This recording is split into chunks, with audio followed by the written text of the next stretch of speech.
지난 주간에는 제가 미국 서부에 가서 종회 또 노회가 설립되는 것을 보고 창조의 신비를 과학으로 증명하는 그 세미나에 참석을 했습니다. 그 하나님이 만드신 신비하게 했던 그랜드 캐년, 근데 그 웅장함을 보고, 이야, 이것은 창조와 노아 홍수를 과학으로 증명하기에 충분하구나라는 생각을 했어요. 그래서 브라이드 캐년, 자이언트 캐년, 이런 캐년을 돌면서 거기에 바다에 있는 조개가 산 위에 하석으로 있는 것을 보면서 노아 홍수를 홍수로 통해 설명을 안 하면 도저히 설명할 수 없는 그런 환경을 보았어요.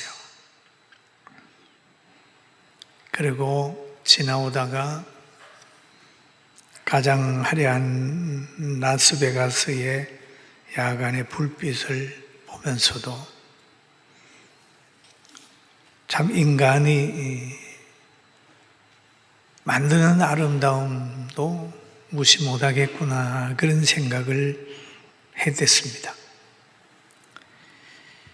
그런데 오늘 성경을 보니까 12절에 본문에 그런 말이 있어요. 너희를 부르사 자기 나라와 영광에 이루게 하시는 하나님께 합당하게 행하게 하려 함이라. 그러면 하나님께 합당하게 행하려 함이라 라고 하는 것이 오늘 설교 제목이에요. 여러분, 사람이 합당하게 생각하는 게 있고 하나님이 합당하게 생각하는 것들이 있어요. 그리고 사람 중에도 악인이 합당하게 생각하는 게 있고 선한 사람이 합당하게 생각하는 것이 있어요. 그러면 보통 사람이 합당하게 생각하는 것은 사람이 예의 바르고 윤리적이고 성실하고 진실한 사람을 참 좋은 사람이다, 이렇게 얘기를 하죠. 그러면 악인이 합당하게 생각하는 사람은 어떤 사람이냐 하면 악하고 잔인하고 그리고 하는 그런 사람은 악인이 합당하게 생각해 가지고 자기를 따르게 만드는 거예요. 그러니까 합당하게 생각하는 것도 선인이냐 악인이냐에 따라서 사람을 선택하는 것도 다릅니다. 그런데 오늘 늘 바울사도는 목회를 하면서 그 성도들이 하나님께 합당한 사람이 되기를 위해서 여러 가지로 노력을 했습니다. 여러분, 하나님께 합당하게 하려면 어떻게 해야 될까요? 우리는 생각해야 됩니다. 이 본문 말씀을 말하기 전에 오늘은 5월 달 마지막 주간이지요. 5월을 가리키면서는 5월은 가정의 달이잖아요. 계절을 논하면서 계절의 여왕이다라는 얘기를 합니다. 5월도 지금 마지막이 다 갔어요. 그리고 한 해 감사합니다, 사랑합니다, 행복합니다라고 영시에 기대를 가지고 출발을 했던 한 해도 지금 중간이 지나서 하반기로 들어서고 있습니다. 세월은 흘러가고 우리도 점점 흘러가고 있습니다. 그럼 5월에는 어린이날도 있고 어버이날도 있고 스승의 날도 있어요. 어린이가 하나님께 합당하고 어버이가 하나님께 합당하고 스승이 하나님께 합당하면 그 가정과 사회가 행복하게 되는 겁니다. 그럼 하나님께 합당하게 살려고 하면 내가 누군지 알아야 돼요. 여러분, 우리가 누군지 알아야 됩니다. 저는 학교 공부를 하면서 사람은 고등동물이다 이렇게 배웠어요. 하등동물, 고등동물. 그런데 성경을 깨닫고 쭉 보니까 사람은 동물 아닙니다. 하나님이 창조할 때는 식물도 가지각 아주 귀하게 창조를 했고 동물도 창조를 했고 사람도 창조를 했어요. 그래서 식물, 동물, 사람 따로 만들었습니다. 창세기 1장 24절에 보면 하나님께서 말씀하셨죠. 하나님이 이르시되 땅은 생물을 그 종류대로 내되 가축과 기는 것과 땅의 짐승을 종류대로 내게 하리니 그대로 되니라. 종류대로. 그러면 개는 개대로 하나님 만들었고 코끼리는 코끼리대로 만들었고 있게 하고 소는 소대로 원숭이는 원숭이대로 만든 거예요. 그리고 사람은 하나님의 형상대로 만들었어요. 진화된 거 아니에요. 그 사람들을 보면은 진화됐다고 그러는데 진화 아니에요. 그럼 사람을 보면은 동물하고 다른 부분이 있는데 창세기 1장 26절에 이렇게 말하지요. 하나님이 이르시되 우리의 형상을 따라 우리의 모양대로 우리가 사람을 만들고 그로 바다의 물고기와 하늘의 새와 가축과 온 땅과 땅에 기는 모든 것을 다스리게 하자 하시고 그러면 사람에게 이런 권위를 줬어요. 모든 것을 다스리게 하시고 인간이 진화된 거 아니에요. 고등동물이 아니에요. 그냥 사람이에요.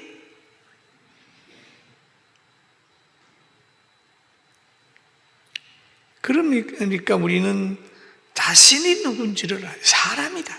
하나님의 형상으로 지음받은 고귀한 사람이다. 그런데 다른 게 또 하나 있습니다. 창세기 2장 7절에 보면 하나님 여호와 하나님께서 땅의 흙으로 사람을 지으시고 생기를 그 코에 불어넣으셨으니 사람이 생명이 되느라. 생명을 불어넣는다. 다른 짐승에게는 불어넣지 않았어요. 사람은 하나님이 자신의 형상으로 만들고 생명을 불어넣었어요. 이 생명은 육체를 따라 죽지 않는 겁니다. 그런 다음에 하나님이 그 자연 속에서 제일 좋은 환경, 강이 흐르고 아주 좋은 에덴 동산에 사람을 살게 했어요. 행복하게 살기를 원했습니다. 그런데 그 사람이 하나님의 말씀을 어김으로 인하여 에덴 동산에 쫓겨나 영적으로 죽어버리는 거예요. 그래 하나님께서 이거를 살려내려고 영혼을 살려내려고 예수님이 오셨어요. 죄에서 구원시켜 주려고 하나님과 회복시켜 주려고 예수 그리스도를 이 땅에 보냈습니다. 보냄받은 예수님은 제자를 세우고 또 자기 몸을 깨트려서 십자가에서 인간이 진 모든 죄를 다 담당을 했어요. 제가 요구하는 것은 사망인데 그 예수님은 사망의 요구를 채워주고 믿는 사람에게 구원을 주시기 위해서 예수님이 친히 피를 흘리신 겁니다. 그리고 그 사실을 알리게 하기 위하여 제자를 삼고 사도들을 세우고 복음을 전하고 교회를 세웠습니다. 그래서 교회에서 예수 믿으라고 하는 게 복음입니다. 복음. 여러분, 복음을 듣고 교회에 나오셨어요. 우린 복된 사람이에요. 믿습니까? 믿습니까? 믿습니까? 복된 사람이에요. 대단히 복된 사람입니다. 그리고 이 복음을 전하면서 바울 사도는 교회를 세워서 복음을 전하는 거예요. 복음을 듣고 오는 사람에게 늘 하나님의 말씀을 전하여 양육하는 거예요. 양육하는 거예요. 그 양육하면서 오늘 본문에 이렇게 얘기를 합니다. 우리는 그리스도의 사도로서 마땅히 건의를 주장할 수 있으나 도리의 언더희 가운데에서 유순한 자가 되어 유모가 자기 자녀를 기름같이 하였으니 라는 말을 하고 있어요. 그러면 그리스도께서 사도들에게 주신 권위 대단한 겁니다. 여러분, 그 권위는 하늘과 땅의 권세를 가진 권위입니다. 대접받을 수도 있고 명령할 수도 있고 귀신도 쫓아낼 수도 있고 병도 고칠 수 있고 축복할 수도 있고 저주할 수도 있는 그런 거예요. 굉장한 권위예요.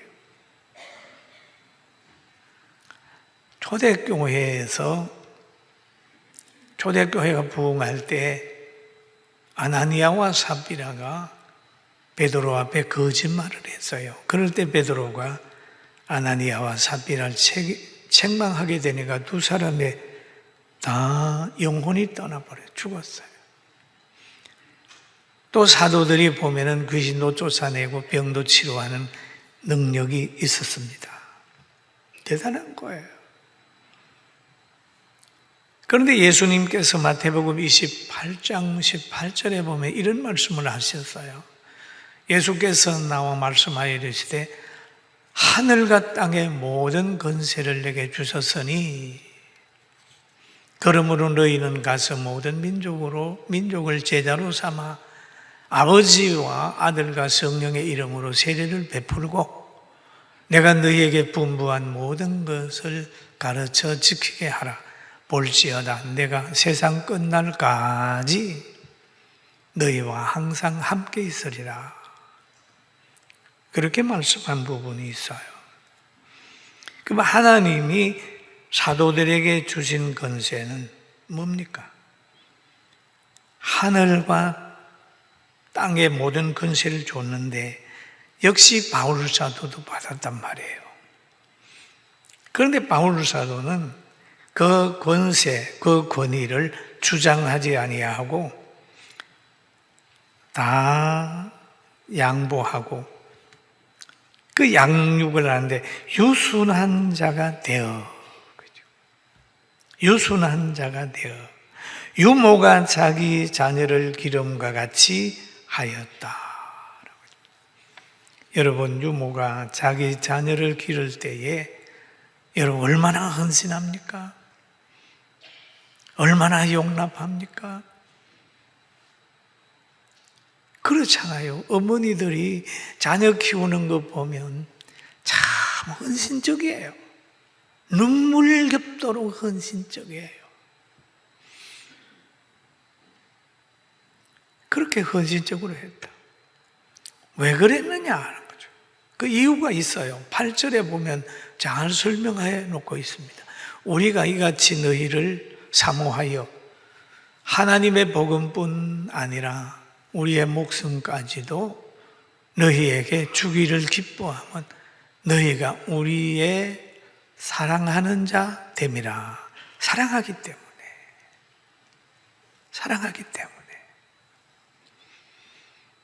사랑하기 때문에 복음을 전하고, 사랑하기 때문에 목숨까지 주려고 했고, 사랑하기 때문에 기뻐했다.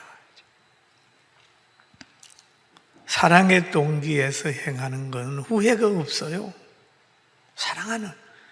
사랑하는 자를 위해서 헌신하는 것은요, 누림이에요. 행복이에요. 여러분, 부부간에나 고부간에나 잘해주려고 하지 말고 먼저는 사랑하려고 하면 무의식 세계에서 잘해지게 되는 거예요. 사랑합니다라고 하는 말이 얼마나 귀한 건지 압니까? 허다한 죄, 허다한 것을 다 덮을 수 있는 게 사랑이에요. 사랑은 국경도 초월합니다. 그런데 바울 사도는 데살로니가 교회에게 편지하면서 내가 너희를 사랑하기 때문에 복음 전하고, 사랑하기 때문에 목숨도 아끼지 아니하고, 사랑하기 때문에 기뻐한다라고 얘기를 했어요. 그러면서 한 절 더 나가서 9절에 가서는 형제들아 라는 얘기를 하죠. 같이 한번 읽어볼까요? 형제들아, 우리가 수고하고 애쓰는 것을 너희 기억하리니 너희 아무에게도 배를 끼치지 아니하려고 밤낮으로 일하면서 너희에게 하나님의 복음을 전하였노라 그랬거든요.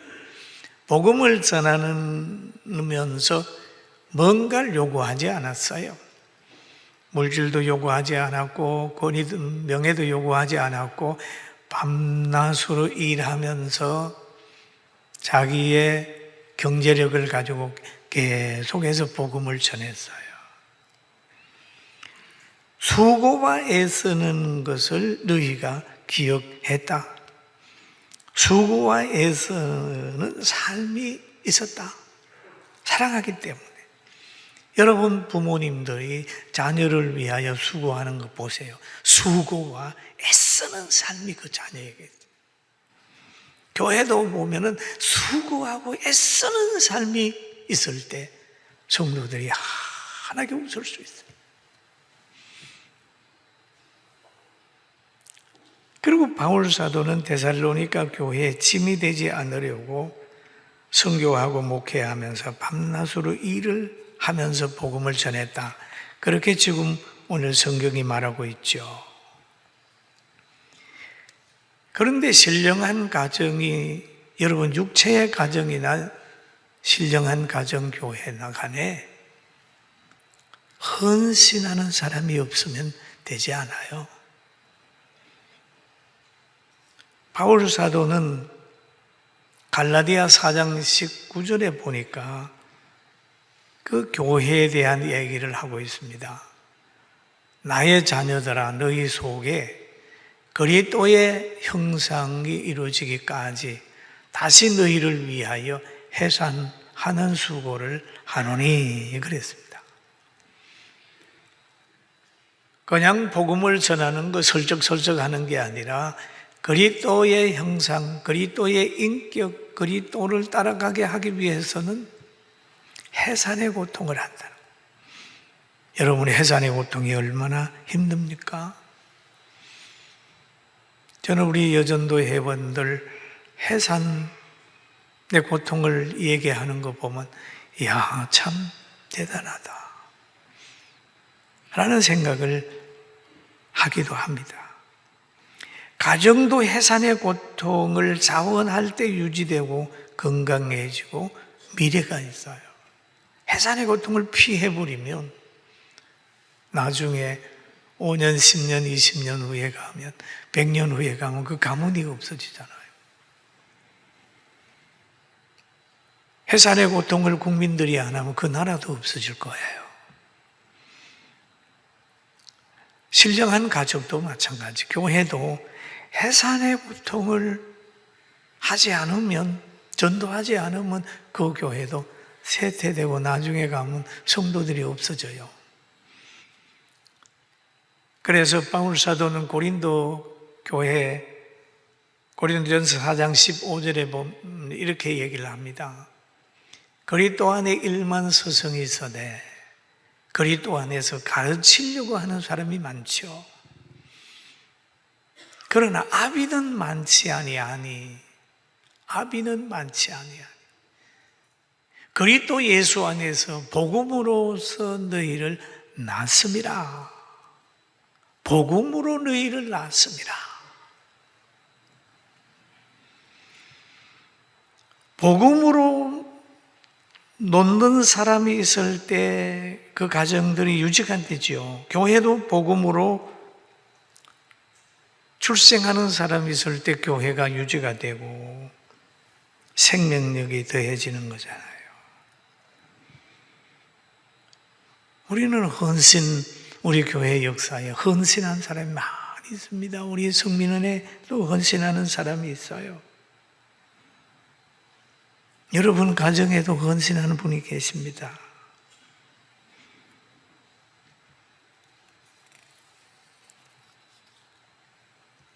그런데 바울은 그렇게 많은 헌신을 한 다음에 그 삶에 대해서 만족을 고백을 하고 있어요. 나는 너무 힘들어. 내가 열심히 했는데 계속 가두이고 배신하는 사람이 많아. 그게 아닙니다. 그는 이런 말을 하고 있습니다.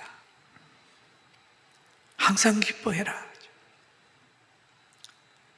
바울의 선교의 삶을 보면 기뻐할 수 있는 상황이 아니에요.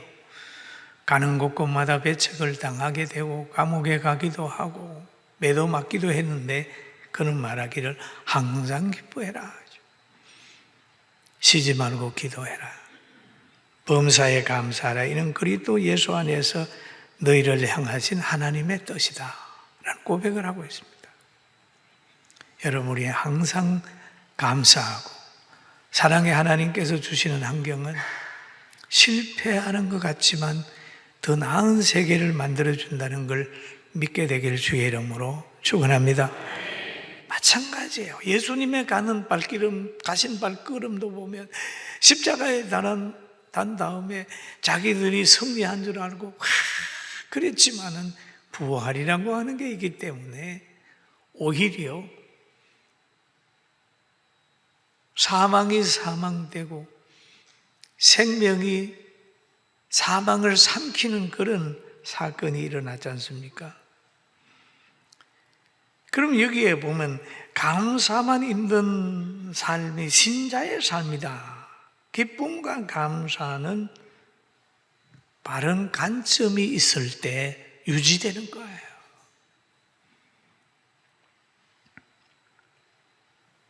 천국 중심으로 생각하면 하고 예수님을 바라보면 실망할 일이 없어요. 여러분 이거 보셨습니까? 저는 어디에 가다가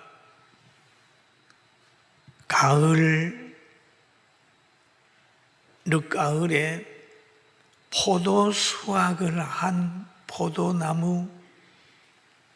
포도밭을 봤습니다. 그걸 보고 이렇게 보니까 참 볼품 없어요. 나무 중에 제일 못생긴 나무가 뭐냐? 포도나무더라고요. 포도나무. 잎도 떨어지고 그냥 이렇게 철사에 이렇게 몸기대고 있는 모습 보면서 참 그렇다. 근데 그 포도나무만 보면은 볼품 없다고 생각이 들지만은 그 포도나무가 맺었던 열매가 지금 포도주가 만드는 과정 속에 있든지 포도주가 만들어져서 파티에 모든 사람을 즐겁게 하는 그걸 생각하게 되면 이야, 생긴 건 못생겼는데 참 많은 사람에게 행복을 줬구나라는 생각을 하는 거예요.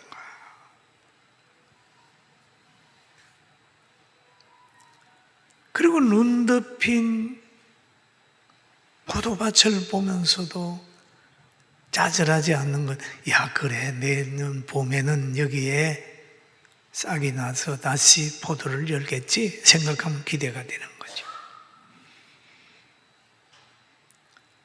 어떤 의미에서 노년에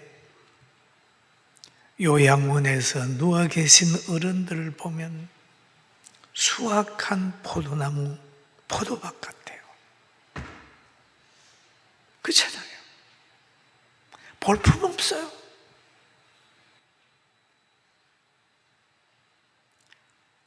그런데 그것만 보는 것이 아니라 그 어른들이 젊어서 헌신하고 일구한 그 후손들의 모습을 보면서 이야, 저분을 통해서 저 가정이 만들어졌어.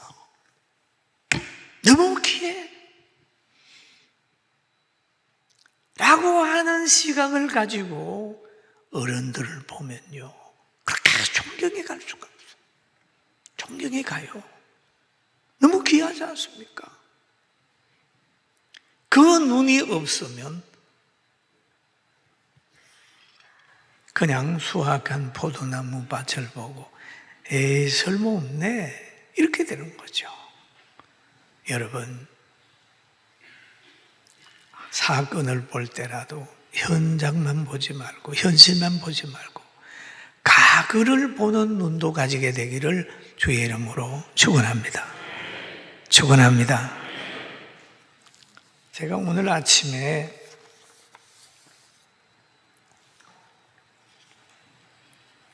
교회에 나오다가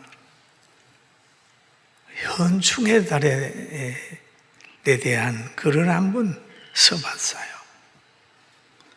세월이 흘러 포승의 잔상 흐릿해졌구나 하죠. 그렇잖아요. 6.25 때 막 포승을 했는데 그 잔상들이 흐릿해졌어요. 붉은 피빛도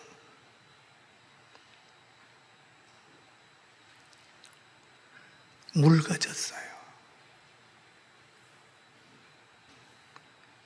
자유를 지킨 젊은이들, 늦가을 수확한 포도나무 모습, 흠모할 만한 모습 없다.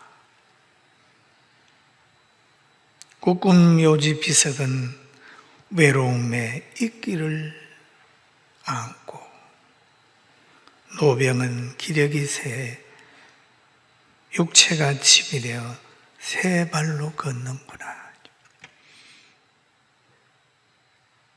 아, 자유를 지킨 이들, 헌신의 열매 대한민국의 오늘 세계인이 속하고 싶은 나라 위에 하늘에 밀알된 님들을 존경하고 사랑한다. 그러잖아요. 지금 노병들의 모습들 보세요. 젊은이들이 존경하고 사랑합니까? 안 하더라고요.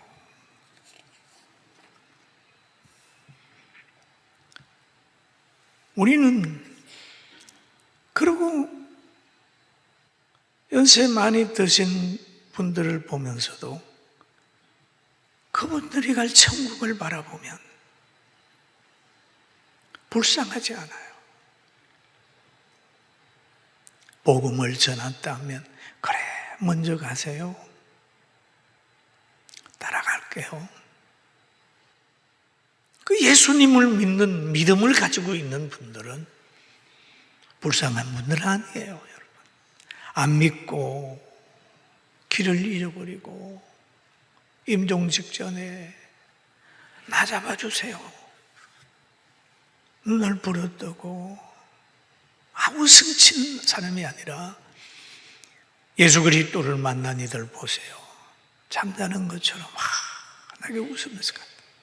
그런 거야. 우리는 하나님께 합당한 사람이 되는 것이 얼마나 귀하다는 걸 우리는 기억해야 됩니다. 그래서 오늘 본문의 11절, 12절을 결론 내리면서 이런 의미는 너희도 아는 바와 같이 우리가 너희 각 사람에게 아버지가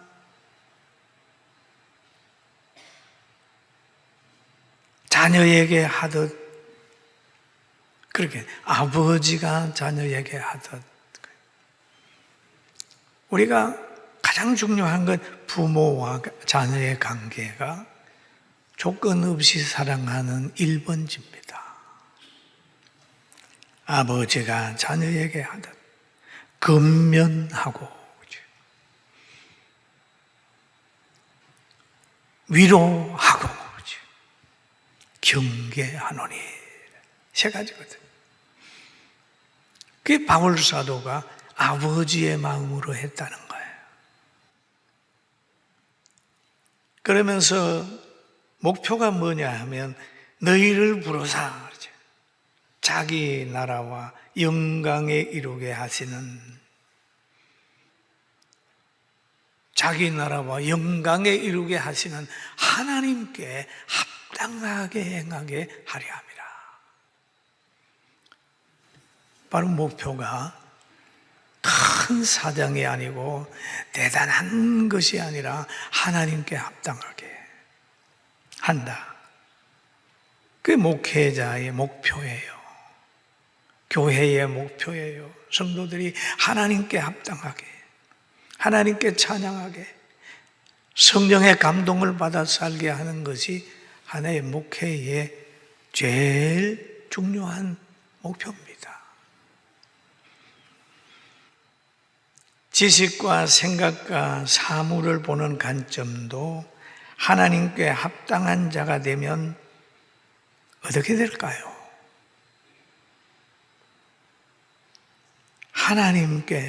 하나님이 가진 것을 함께 누릴 수가 있잖아요. 잠언서 3장 16절 한번 같이 읽어볼까요? 시작. 장수가 있고 그의 왼손에는 부귀가 있나니 라고 하죠. 왜? 하나님께는 장수가 있다는 거예요. 하나님께 합당하면 하나님이 가지고 있는 장수를 주시는 거죠. 하나님께 합당하게 살려고 하는 사람은 사람들이 죽일 수 없어요. 다니엘 보세요. 하나님께 합당한 기도를 드리는 거예요. 그랬더니 악인들이 다니엘 죽이려고 악법 만들어서 사자굴에 밀어넣잖아요. 근데 죽었나요? 사자가 다니엘 해하지 못하고 오히려 다니엘을 밀어넣는 그들이 그 굴에 들어가서 사자밥이 되지 않습니까? 오른손에 장수가 있다. 여러분은 다 장수하는 사람인데 우리의 영혼은 영원히 사는 거예요. 할렐루야. 영원한 생명이 있는 거예요. 영원히 사는 거예요. 예수님 안에서는 천국에 가는 길이 열려 있는 거예요. 이 땅에는 영원히 없어요. 그 다음에 그의 왼손에는 부귀가 있나니 부귀가 있나니 부함과 존귀함이 거기에 있어요. 그 길은 즐거운 길이요. 그의 삶은 즐거움. 그 지름길은 평강이다. 여러분, 하나님께 합당하게 살아서 부귀와 장수 속에 즐겁게 평강을 가지고 살아가길 주의 이름으로 축원합니다. 축원합니다. 축원합니다. 그 길이 있어요. 그 길이 우리에게 있단 말이에요. 세상의 것은 다 영원하지 않아요. 아무리 좋은 환경, 아무리 하고 싶은 것도 세상에는 끝이 있습니다. 그 끝이 올 때도 범사에 감사함으로 받아들이면서 찬양하고 살아가고, 오늘도 성령 안에서 온전히 승리하는 우리 복받은 성도들 다 되기를 주님의 이름으로 축원합니다.